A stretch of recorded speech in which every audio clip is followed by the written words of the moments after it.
감사합니다. 하나님 말씀 우리 함께 보겠습니다. 로마서 13장 1절에서 7절 말씀입니다. 로마서 13장 1절에서 7절 말씀입니다.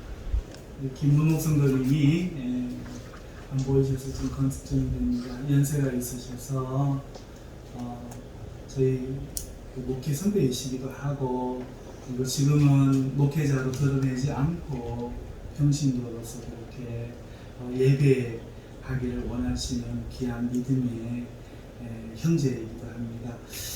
오늘 안 보이시는데 기도해 주시면 감사하겠고, 그리고 또 오늘 우리 옆에 새로 보이는 얼굴이 계실 텐데 우리 정말의 말씀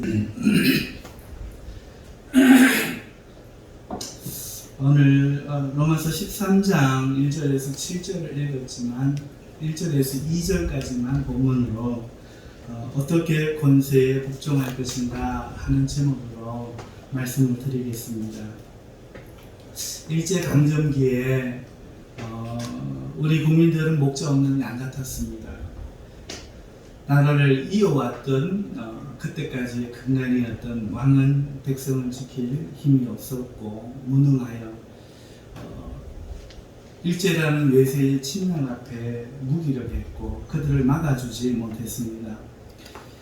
그동안 왕은 하늘과 같다 하여 백성 위에 군림하고 또 모두가 그렇게 믿었고 왕권은 세습하였으며 하늘이 낸 왕족임을 모두가 믿어왔습니다. 그러나 외세가 침입하자 그 모든 것이 사실이 아니었고 허무하였으며 아무것도 아니었음이 드러났습니다. 무능하게도 왕이 백성을 구원하는 것이 아니라 백성들이 왕권을 위해 일어나 이 환란에서 세상을 바로 잡아주기를 바라는 세상이 된 것입니다. 왕의 신하라 하는 자들도 마찬가지였습니다. 자신들을 사대부니 양반이니 하면서 백성 위에 군림했습니다. 백성과 자신들을 차별했습니다. 그리고 대부분의 사람들이 부귀영화를 누렸습니다만 왕권이 기울자 일제부터 매국노가 되기도 했고, 그리고 대부분의 중신들도 입을 다물어 버렸습니다. 그동안 그들이 말하던, 그들이 내세우던 그 권위와 권세, 그리고 그 말들은 다 어디 가고 아무도 백성을 위해 일하는 사람이 없었습니다. 그게 일제강점기 시대에 우리가 백성들이 겪었던 현실입니다. 나라가 있을 때 백성들은 왕과 신하를 위해 얼마나 많은 세금에 허리가 휘도록 고생했고 배고픔의 시절을 충성이라는 이름하에 견뎠는지 모릅니다. 그런 그들이 막상 국난에 처하자 그 누구도 백성을 지켜주지 못하고 무능한 모습만 보였습니다. 게다가 일제 앞잡이가 된 순사들과 매국노들은 더욱 백성들의 피를 빨기 시작했습니다. 국민들 집을 사사시 뒤져서 녹그릇과 노수저 등을 징발해 갔습니다. 우리네 아이들을요 일제의 그 총바지로 징발해서 최전방에 보냈고, 또 우리의 딸들을 돈을 벌 수 있다고 꼬드겨 일제 위안부로 만들어버렸습니다. 그렇게 강제징용된 남자가, 대한의 남자가 350만 명 이상으로 추정합니다. 그리고 위안부가 된 여인이 17만 명에서 20만 명 가까이 예상합니다.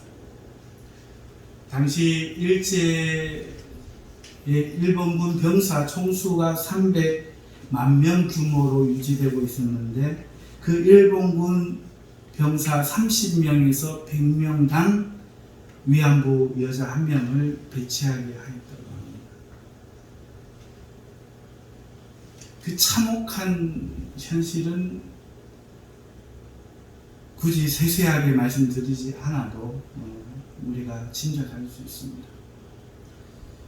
무능한 왕, 이 왕도 가만 보면 우리 위에 있는 권세고, 이 야비하고 간사한 신하들과 악독한 순사들도 백성들 입장에서는 위에 있는 권세입니다. 그리고 엄밀한 의미에서 당시의 일제도 큰 권세라 하지 않을 수 없습니다. 그런데 하나님은 위에 있는 권세들에게 복종하라 이렇게 명령하십니다. 그 권세들을 하나님이 정하셨다고 밝히고 있습니다. 이 권세를 거스르면 하나님을 거스르는 것이 되어 심판을 자초한다 말씀합니다. 오늘 이 명령이 이 일제강점기 시대에 우리에게, 우리 선배들에게, 우리 조상들에게 주어졌다면 그들이 어떻게 받아들이겠습니까? 어떤 생각을 하겠습니까? 그 무능한 왕을 세우신 사람이 하나님이시란 말입니다. 저 간신들을 그분이 세우셨단 말입니다. 이 일제의 압제와 간악한 순사들과 매국노들을 권세자로 하나님이 세우셨단 말인가 하는 이 의문이 먼저 차오르기 쉽습니다. 오늘 이 명령은요, 우리 입장에서도 그렇지만 이 말씀을 받고 있는 바로 이 당시 로마 교회에게도 마찬가지였고 사정이 비슷합니다. 나라는 로마의 식민자가 되었고 미치광이 같은 네로 황제에 의해 이미 핍박은 시작되었습니다.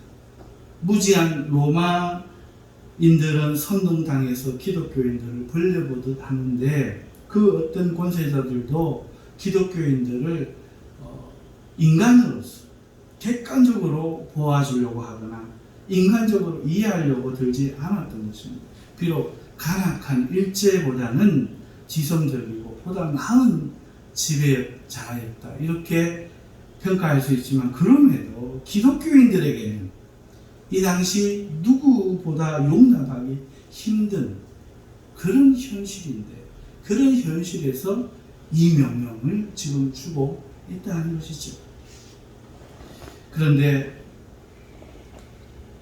바울은 이것이 하나님 뜻이라고 말하고 있는 겁니다. 우리는 오늘날 평안히 앉아서 이 말씀을 듣기에 이 말씀이 큰 거부감 없이 들릴 수 있습니다만, 우리의 선배나 그 당시의 사람들 생각할 때 이것은 참으로 어려운 말씀입니다. 여러분 어떻습니까? 우리나라도 지난 세월, 오늘 현대의 지난 세월 수많은 정권이 바뀌면서 백성들이 그들의 정치 행보 때문에 일신의 삶이 좌지우지당했습니다. 직장을 잃은 사람도 있고, 이번에 그 정권이 바뀌면서 해상 공무원의 죽음이 다시 세상에 떠오르기도 합니다만은 이렇게 많은 사람들이 갖가지 이유들로 슬픔과 아픔을 겪은 것이 사실입니다. 자, 오늘 이 명령이 어떠한 상황에서도 어떠한 정부 아래서 무조건 지켜야 할 명령이라 이렇게 우리도 쉽게 받아들일 수 있습니까? 가만 생각해 보면 이 명령이 합당하고 지당하신 말씀이다만 대답하기 어렵다 하는 사실을 우리가 고백하지 않을 수 없는 거죠.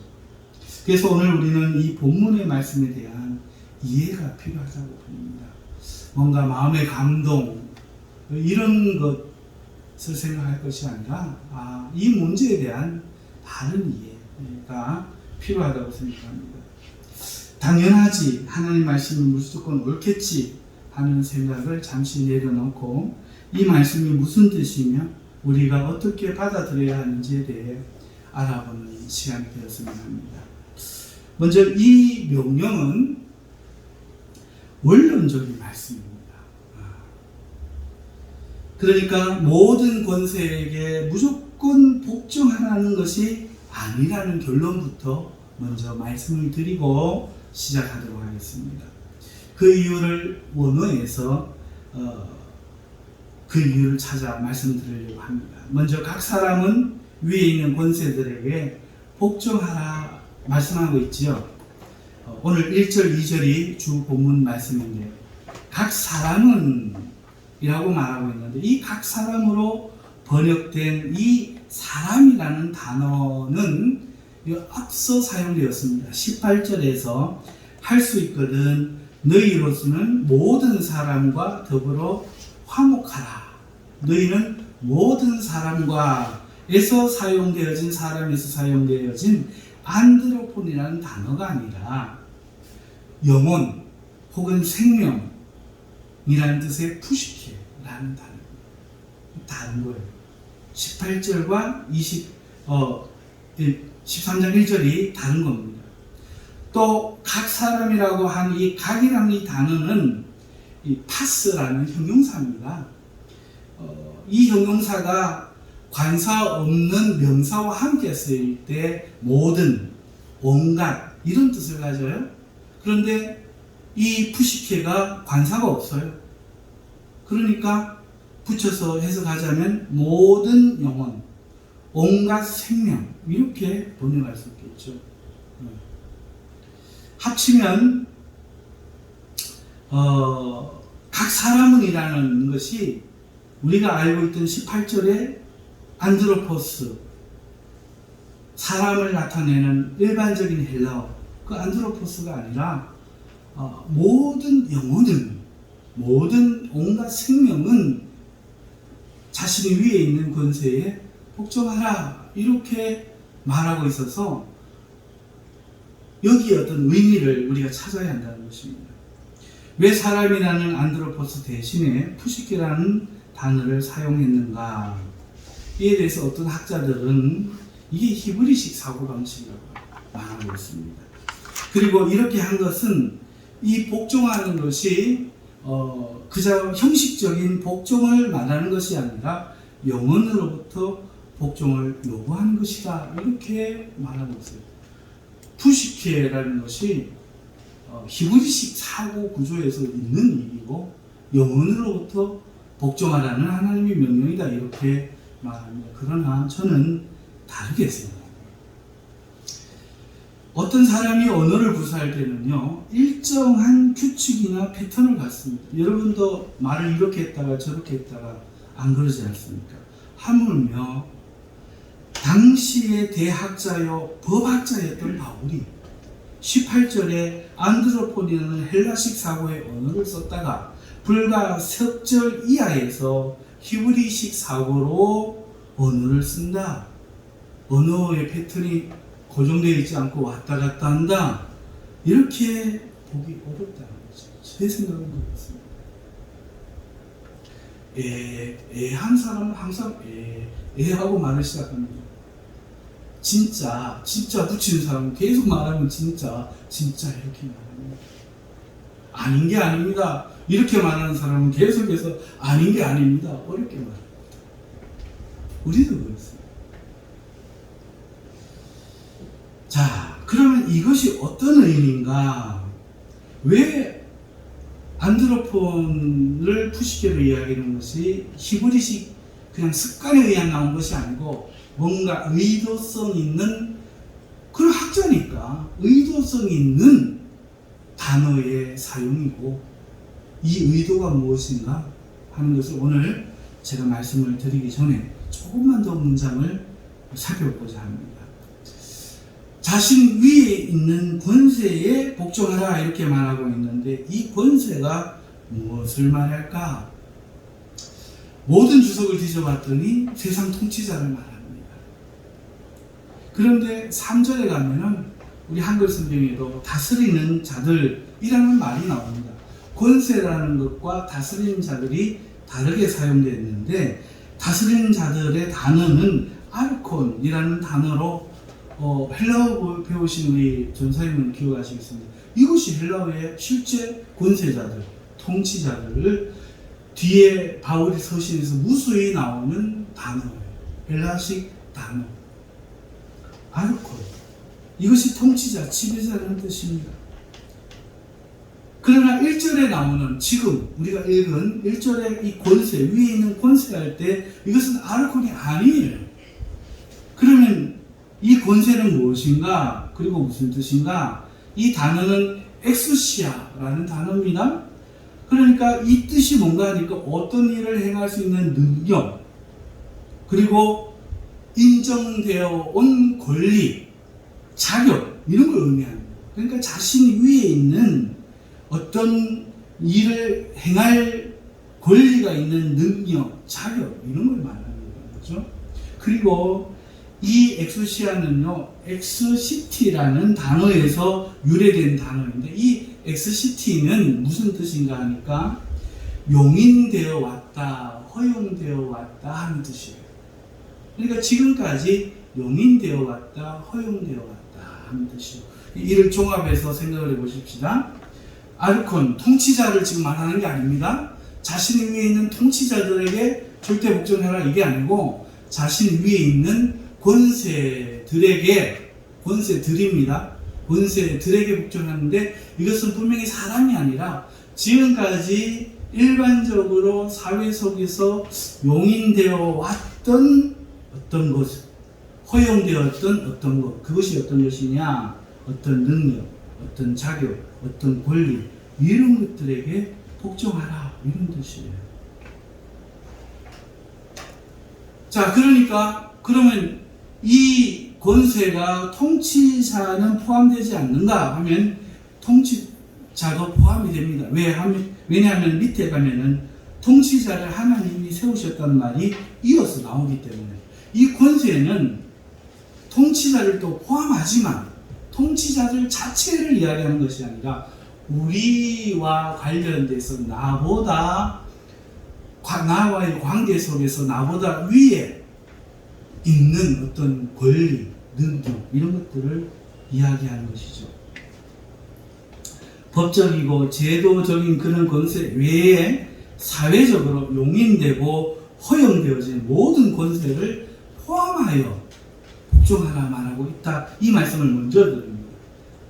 즉 친척, 친족, 아버지, 내 위에 있는 뭔가를 행할 수 있는 능력, 허용되고 인정되어졌던 형님,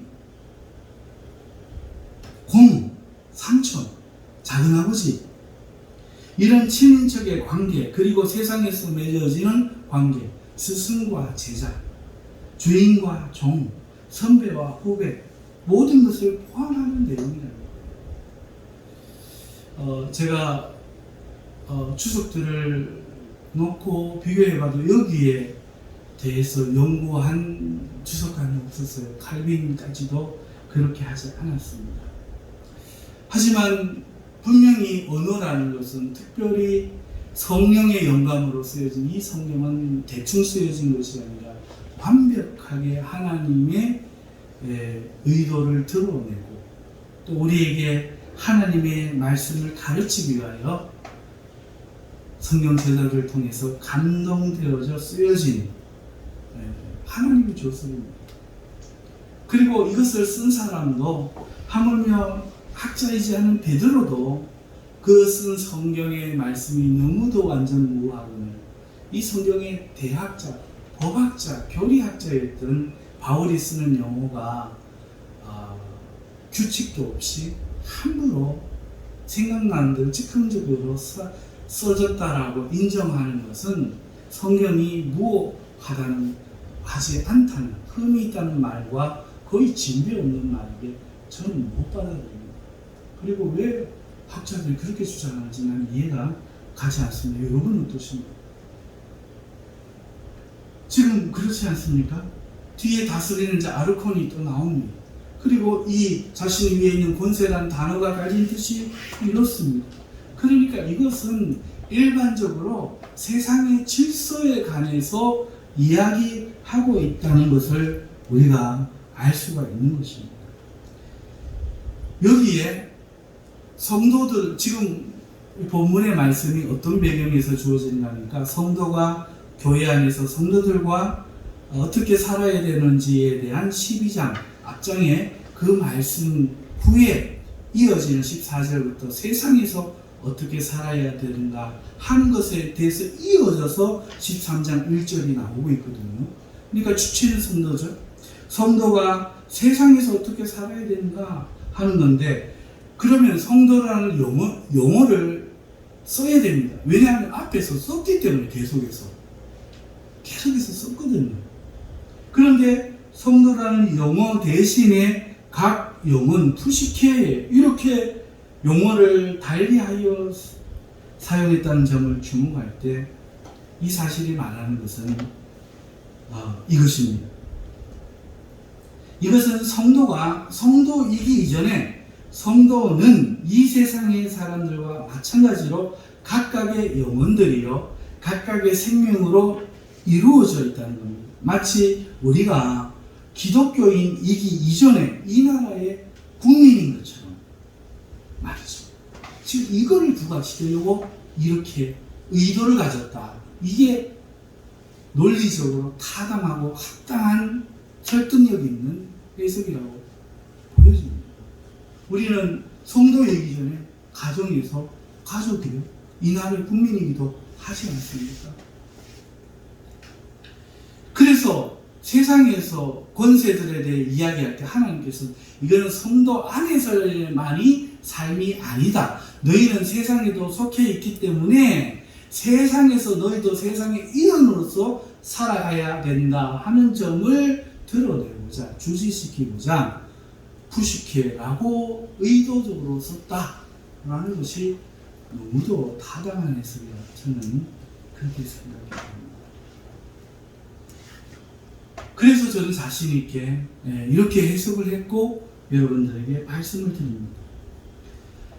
자, 그렇다면 성도는 성도이기 이전에 이 땅에 하나님이 만드신 모든 생물들 중에 하나의 존재로서 그들과 별개로 살아가서는 안 되고, 따라서 거기에 주어진 모든 인간적 관계와 사회적 관계에서 권세들을 인정하고 복종해야 한다는 기본 원리를 제시한다. 이렇게 말씀드리겠습니다. 그러니까 성도라는 한 그룹 외에도 하나님은 성도들의 하나님이시기도 하지만 하나님은 이 세상이라는 전체 그룹의 하나님으로서, 그것을 만드신 분으로서 이 세상을 통치하시고 권세들을 세우시는데, 성도는 그들 밖에 어떤 존재가 아니라 성도라는 신분도 있지만 당연히 이쪽 세계의 하나님의 통치를 받는 사람의 하나로서 이 세계 질서에도 동참해야 된다는 사실을 이 푸시케라는 용어로 사도 바울이 성령의 감동으로 드러내요. 그저 왔다 갔다 쓴 게 아니라 의도적으로 사용하고 있다 하는 것입니다. 그러니까 우리는 교회 안에서 성도만 생각하면 안 된다는 거죠. 세상에서 세상의 국민의 일원이기도 한 것이고 양쪽의 의무를 다 가지고 있는 겁니다. 이번에 코로나로 인해서 교회들마다 많은 아픔이 있었습니다. 그때 이 세상의 의무를 교회가 행해야 되느냐, 행하지 말아야 되느냐 하는 문제로 많은 사람들이 상처를 받고 교회들이 나누어진 것을 우리가 보고 있지 않습니까? 괜찮아.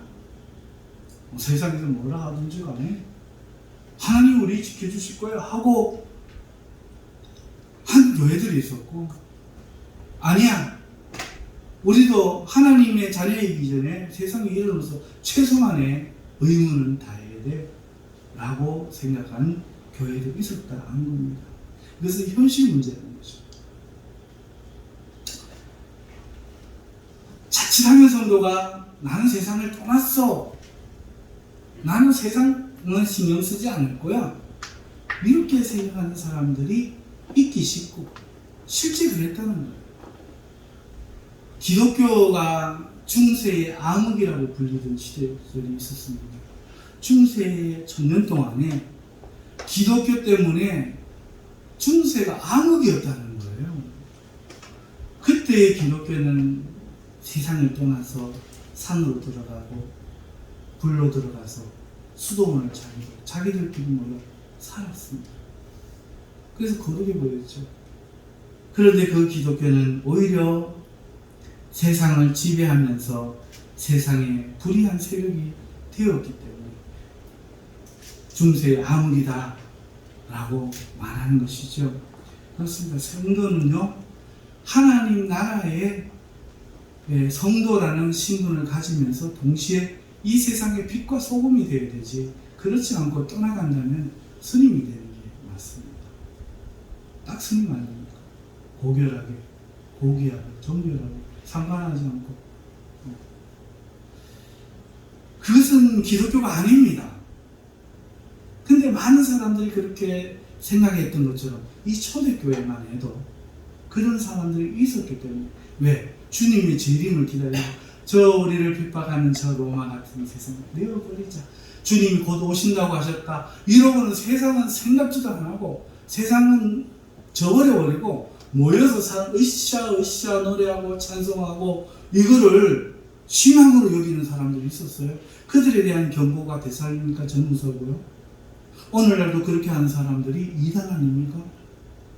이장님 큐버 집단부터 시작해서 저 브라질에 가 있는 그 이상한 집단, 최근 뉴스에 나온 집단까지 전부 이 집단입니다. 세상 일이 뭐 중요하냐? 교회만 나와라, 교회에서 하자. 이런 사람들이 대부분 이단입니다. 이게 한국 교단 안에도 있어요. 목사님들 중에도 있습니다. 그런 교회 성도들마다 가정이 다 깨지고 가정 삶은 없고 아무것도 없어요.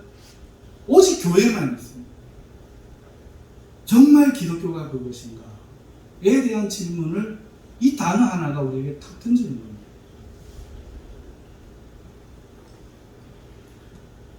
우리는 이 세상의 빛과 소금으로 구원을 받기 위해 부른 성도이면서 동시에 이 세상을 함께 살아가고 있는 그들의 일원이라 하는 것을 먼저 말씀을 드리고, 자, 그렇기 때문에 위에 있는 권세들에게 우리가 복종해야 되는데 그럴 의무가 있다 하는 것이 결론이고, 그럼에도 불구하고 이것은 모든 권세에게 복종하라는 어떤 절대 명령이 아니라 원론적인 명령이라는 사실과 함께 이제 우리가 생각해야 될 것은 이거예요.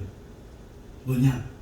그러면 하나님이 이 세상도 통치하신다면서 불의한 권세를 세우시는가 하는 문제.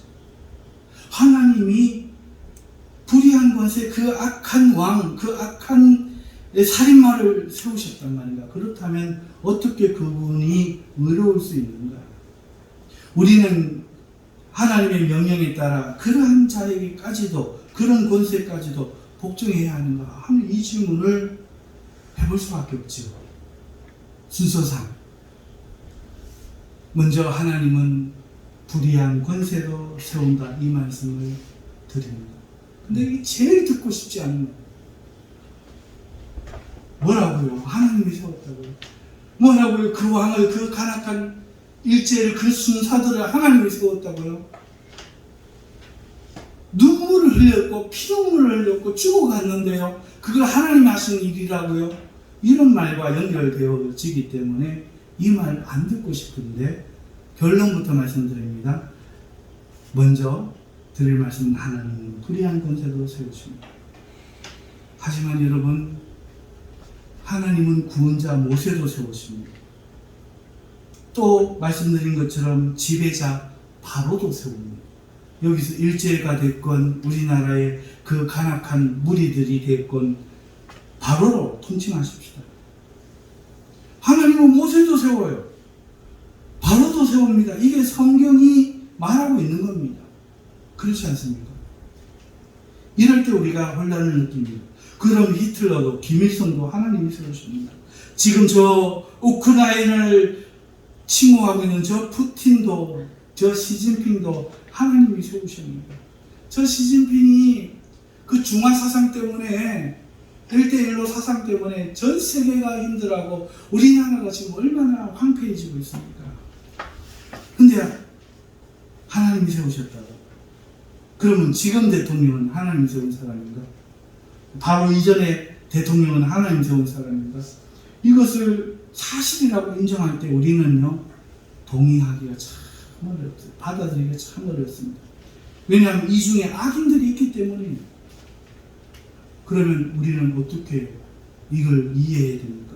받아들여야 됩니까? 하나님이 불의하지 않다는 걸 우리 믿지 않습니까? 어떻게 이해해야 돼요? 이해가 필요한 부분이라는 거죠.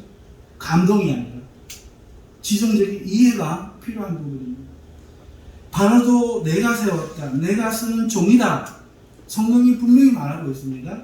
성경이 이렇게 말하는 것은, 인정하는 것은 그 관점이 전체적인 관점에서 말하는 거예요. 어떤 말인가 좀 쉽게 설명을 드리면, 하나님이 어떤 사람을 왕이 되게 조성하시고 이끄셨다. 그런데 그것이 악한 왕이 되게 하셨다. 이 사실을 말하는 게 아니에요. 하나님이 악한 왕이 되도록 이렇게 조성하셨다. 이걸 말하는 것이 아니라, 이 세상은 타락하고 이미 에덴 동산에서부터 하나님의 뜻이 그게 아닌데 거역해서 타락했고, 그래서 인간의 심성은 악해졌고, 그 중에서 모두가 악한데 그 중에서 더 강한 자들이 때로 세를 얻어 권세자가 되고 왕이 됩니다. 그래서 악한 권세가 된 겁니다. 즉 하나님이 직접 그렇게 하시는 것은 아니지만, 하나님이 타락한 세상이 제 뜻대로 흘러가는 가운데 개입하지 않으시고 그대로 버려두시는 가운데 그렇게 되는 것도 큰 의미에서는 하나님 주권 아래에 있기 때문에 그렇게 말하는 거예요. 쉽게 말한다고 했는데 이해가 가신지 모르겠어요. 부모가 내 자식이 매를 들어도 말을 안 듣고 타이러도 말을 안 듣습니다. 그래서 어떻게 합니까? 폰 밖을 나갔습니다. 못 말립니다. 그래서 내버려 뒀습니다. 어쩔 수가 없습니다. 그랬더니 이 자녀가 인생을 망쳐버렸습니다. 어느 날 와가 울며 후회합니다. 아버지 왜 그러셨어요? 왜 이렇게 나를 낳으셨어요? 아버지가 가슴을 치며 눈물을 흘립니다. 내 잘못이. 내가 너를 잘못 키우고. 그렇게 아버지가 만든 적은 없어요. 그렇게 되기를 바란 적은 없어요. 하나님이 이 세상을 그렇게 타락시킨 적도 없고 그렇게 악한 왕을 조성시킨 적도 없습니다. 그러나 사람 스스로가 하나님 명령을 가벼이 여기고 마귀의 말을 듣고 타락하여 모든 심성이 어려서부터 계획하는 것이 악이 생겨버렸습니다. 그리고 그 중에 어떤 사람들이 때로 득세하여 더 악하여 일어나서 악한 권세자가 되는데, 하나님이 이걸 개입하여 말리실 수도 있는데 내버려 두심으로써 생긴 결과가 바로 그거라는 겁니다. 왜 안 말리셨냐 해서 하나님 악하다 이렇게 말할 수는 없는 거예요. 그 원래 현상인 거예요. 말리셨으면 좋았겠지. 그런데 노아 홍수 사건이 이야기하는 게 뭡니까? 노아 홍수 이전의 사람들은 모두가 악해서 자유의지가 있어서 살아가는 세상이 너무나 폭력적이고 악해가지고 하나님은 물론 심판할 수밖에 없습니다. 그렇게 노아 8식구만 살았습니다. 그리고 하나님이 노아 8식구에게 뭘 약속해 주셨죠? 무지개를 걸어두시면서 이제는 내가 물로 심판하지 않겠다. 내가 저 무지개를 볼 때마다 이 언약을 기억하려. 이게 무슨 말입니까? 개입하겠다 그 얘기. 안 개입하고 뒀더니 네 하자고 하는데도 뒀더니 세상이 멸망당할 수밖에 없더라. 그러니까 멸망당하지 않도록 내가 개입하겠다. 그게 노아의 무지개 언약 사건인데 그 다음 나오는 장면이 뭐죠? 바벨탑 사건 아닙니까? 무슨 말이에요? 하나님과 같이 높아져가고 다시는 심판당하지 않겠다라고 생각하는 그 사람들 그냥 두면 또 멸망하니까 하나님이 내려오셔서 보시고 언어를 흩어버리시다. 그래서 개입하시는 거예요. 그 이후부터 마지막 두 번째 불심판까지는 하나님께서 인류사에 개입하고 계십니다.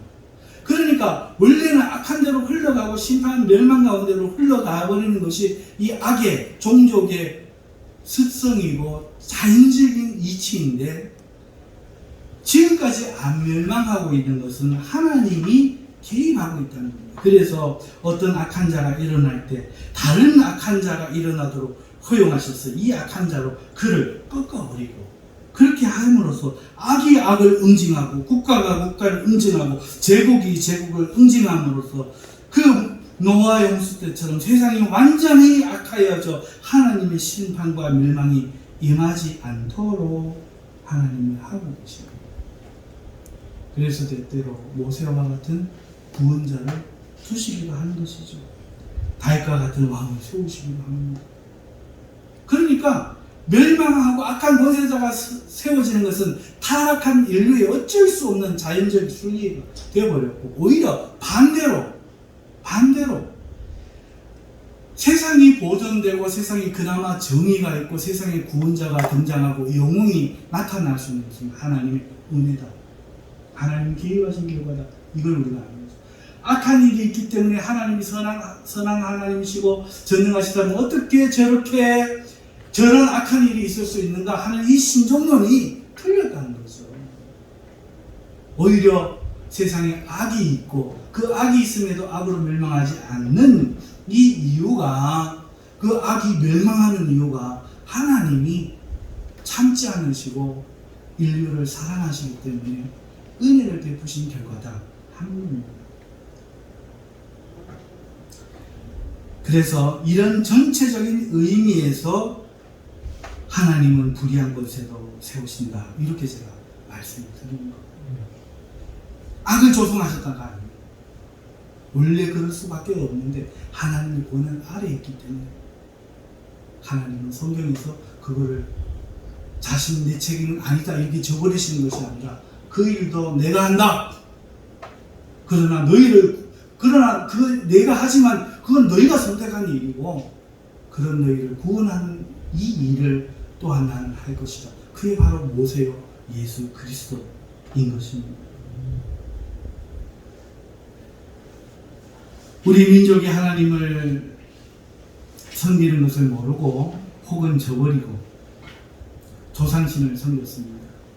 그러니까 하나님께 버림받아 마땅한 거죠. 하지만 이미 예전에 예수님이 제자 도마가 한반도에서 와서 복음을 전했다고 하고 그 증거가 남아있다고 합니다. 그러니까 복음은 이미 우리에게 온 거예요. 우리가 안 받아들이고 버려버린 거예요. 그리고는 조상신을 섬기며 온갖 우상을 섬기며 자기의 길을 가는 중에 그런 왕들이 나기도 했는 겁니다. 그러나 그 가운데 하나님께로 성군을 나게 하시어 우리 민족을 보존하시며 위로해 주셨고 일제강점기에 그런 왕과 신하도 하나님이 그렇게 만든 것이 아니라 우리가 하나님 없이 산 결과 필연적인 결말이었다는 거예요. 그런데 우리는 하나님이 그러신 명하고 이 명령 앞에서 불의한 권세고 하나님 세우셔서 이러잖아요. 얼마나 오해가 깊은지 몰라요.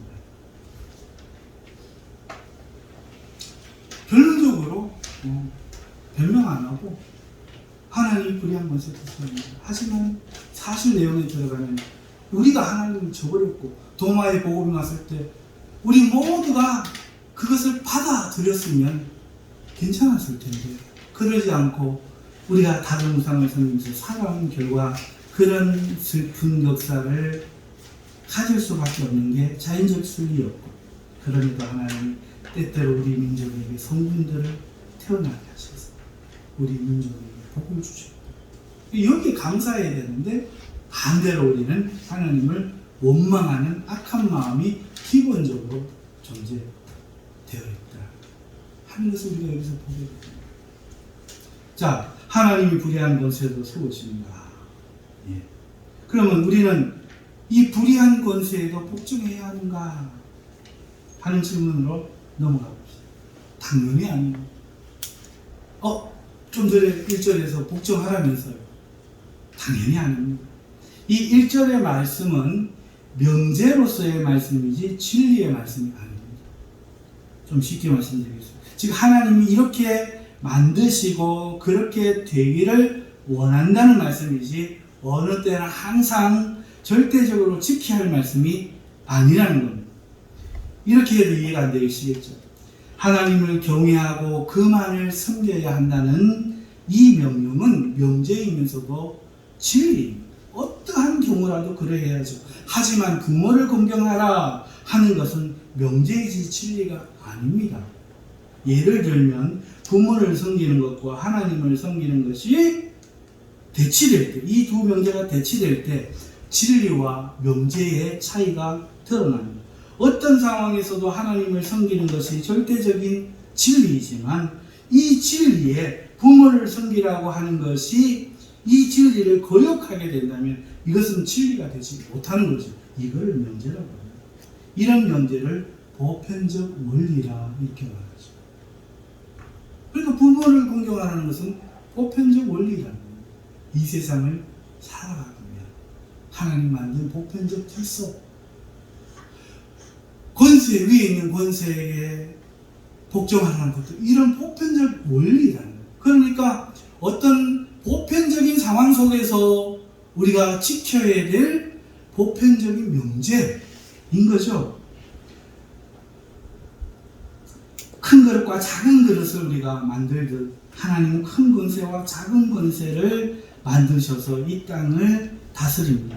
해와 달과 별이 그 영광이 다르지만 모든 것이 하나님의 섭리를 이루는 것처럼 크고 작은 권세를 하나님이 세우시고 그것들을 통해 세상을 통치하시는 것이 하나님의 뜻이기 때문에 기본적으로 권세에 복종하라 이렇게 말씀하시지만 이 권세가 하나님을 거역하는 것이 될 때 하나님의 진리를 반대로 할 때 더 이상 올바른 명령이 되지 못하는 것이죠. 그러면 하나님은 불의한 권세를 자를 세우시는 불의한 왕이 아니시고 또 권세에게 복종하라는 말도 보편적 원리와 일반 보편적 명제로서 주는 말이지 절대 진리가 아니라는 겁니다. 성경도 이것을 말합니다. 하나님은 가이사의 것은 가이사에게 하나님의 것은 하나님에게 바치라. 마태복음 22장 21절에 말씀하셨습니다. 예수님이 칭의하셨죠. 다시 말해서 하나님 것과 가이사의 것이 따로 있음을 말하고 있습니다. 경배는 하나님의 것이기 때문에 이 권세가 세상 권세가 로마 황제가 요구한다고 해도 거절해야만 하는 겁니다. 하나님께만 드려야 됩니다. 하지만 세금은 하나님이 허락하신 것이기 때문에 세상 권세가 요구할 때 그 의무를 다해야 됩니다. 우리가 7절까지 읽은 말씀에도 그 말씀이 나오지 않습니까? 이것은 보편적 우리 세상을 살아가는 것에 정당한 권세에게 해야 될 정당한 의무를 보편적인 이치에서 하는 말씀입니다. 이걸 말씀을 드리는 거예요. 이것을 우리가 이해해야 됩니다. 무시몽매하게 믿을 것이 아니라 바르게 알고 바르게 믿어야 하는 겁니다. 호세아는 하나님께 불충하는 왕권을 호세아 13장 12절에 악하다 말하고 있습니다. 사도 요한은 적그리스도 왕을 짐승이라고 말하면서 그 왕에게 대하여 성도가 불종하지 말아야 할 것을 계시록 13장 7절에서 8절에 말하고 있습니다. 그러니까 이것은 절대적인 것이 아니고 오히려 그 왕에게 저항하고 불복하지 않고 싸워야 될 때도 있다 하는 것이죠. 자, 그러면 말씀을 정리해 보겠습니다. 하나님은 오늘 이 본문에 모든 생명은 위에 있는 권세에 복종하라고 하십니다. 이 권세는 하나님이 정하시고 이를 거역하는 것은 하나님을 거역하는 것입니다. 하지만 이것은 보편적 원리입니다. 즉 왕과 모든 권세가 하나님의 뜻 안에서 겸손하게 순종하며 복종하며 정의를 행할 때 우리 모두가 당연히 그 권세들에게 복종해야 한다는 것입니다. 이것은 보편적 정의를 행할 것을 우리에게 명령하는 말씀이지 절대적 명령이 아닙니다. 그러나 이 세상은 하나님의 뜻대로 순종하기를 싫어하죠. 이게 문제입니다.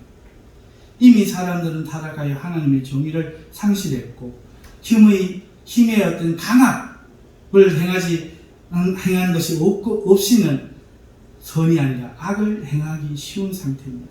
그러한 이유로 끊임없이 악한 권세는 등장합니다.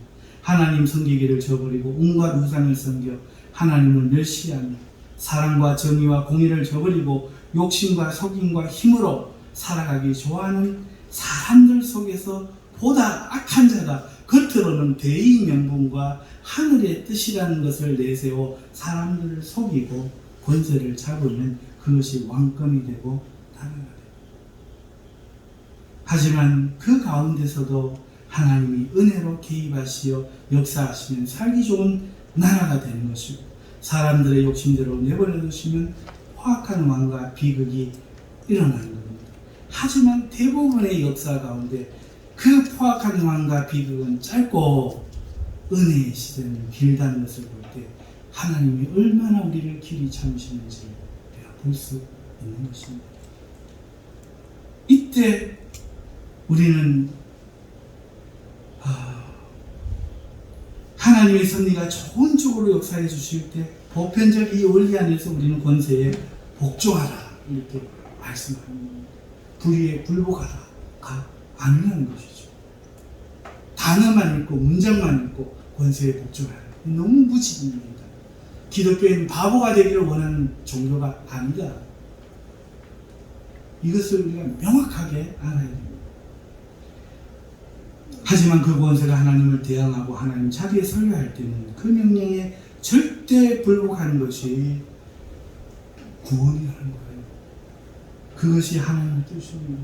계시록은 그 불복하지 않고 그 숫자를 받지 않고 살아가는 자, 온갖 박해 가운데 굴복하지 않은 자, 그걸 남은 자라는 겁니다. 이긴 자라는 겁니다. 그게 믿음 아닙니까? 그게 구원이라는 겁니다. 그러니까 이것이 무슨 뜻인지를 분명하게 충분히 오늘 이 시간 밝혔다 생각이 듭니다. 말씀드렸습니다.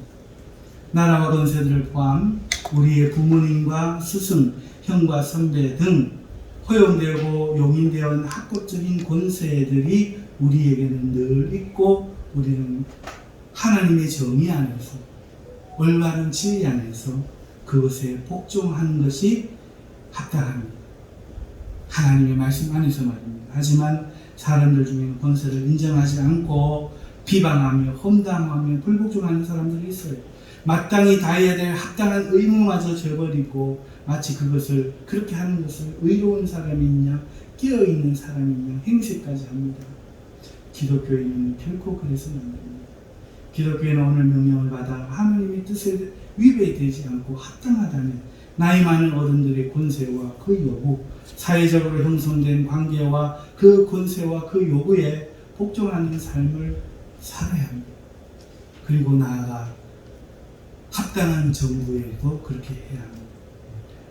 부모님이 어른들에게 인사를 잘하라고 우리들에게 가르치면 복종해야 합니다. 그리고 인사하기 힘써야 됩니다. 안 그러면 심판을 자초합니다.